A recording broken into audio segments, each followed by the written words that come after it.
Republican party అభ్యర్థి Donald Trump ప్రచారం hack అవ్వడానికి ఇరాన్ హ్యాకర్లు కారణమని తాము విశ్వసిస్తున్నట్లు FBI అధికారులు తెలిపారు.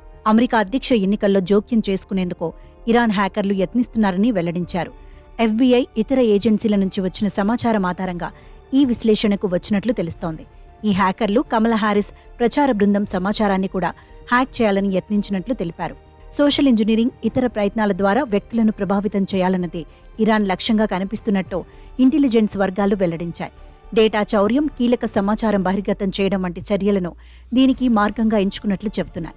అయితే ట్రంప్ ప్రచార బృందానికి ఇప్పటికే ఫిషింగ్ ఈమెయిల్ను పంపినట్లు గుర్తించారు. ఇది పూర్తిగా విశ్వసించదగిన వారి నుంచి వచ్చినట్లు కనిపించేలా దీనిని డిజైన్ చేశారని అధికారులు తెలిపారు. హారిస్ బృందంలో 3 అధికారులకు ఇలాంటి ఈమెయిల్స్ వచ్చాయని పేర్కొన్నారు. మరోవైపు డెమోక్రటిక్, రిపబ్లికన్ బృందాలు ఇప్పటికే తమ సమాచారంపై హ్యాకర్లు దాడులు చేసినట్లు వెల్లడించాయి. అయితే ఇలాంటి చర్యలు గత ఎన్నికల్లో కూడా చోటు చేసుకున్నట్లు అమెరికా ఇంటెలిజెన్స్ వర్గాలు వెల్లడించాయి.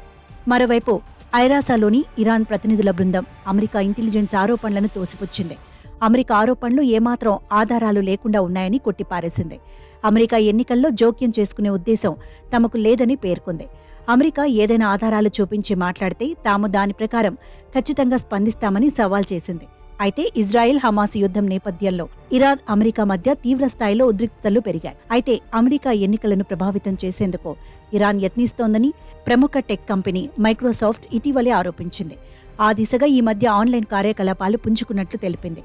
ఎన్నికల ప్రచారాల లక్ష్యంగా ఈమెయిల్ ఫిషింగ్ వంటివి అందులో ఉన్నట్లు పేర్కొంది.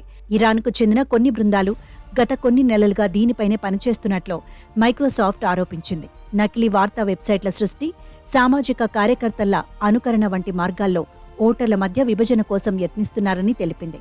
ముఖ్యంగా ఎన్నికల ఫలితాలను ప్రభావితం చేసే కీలక రాష్ట్రాలపైనే వారు దృష్టి సారించినట్లు పేర్కొంది.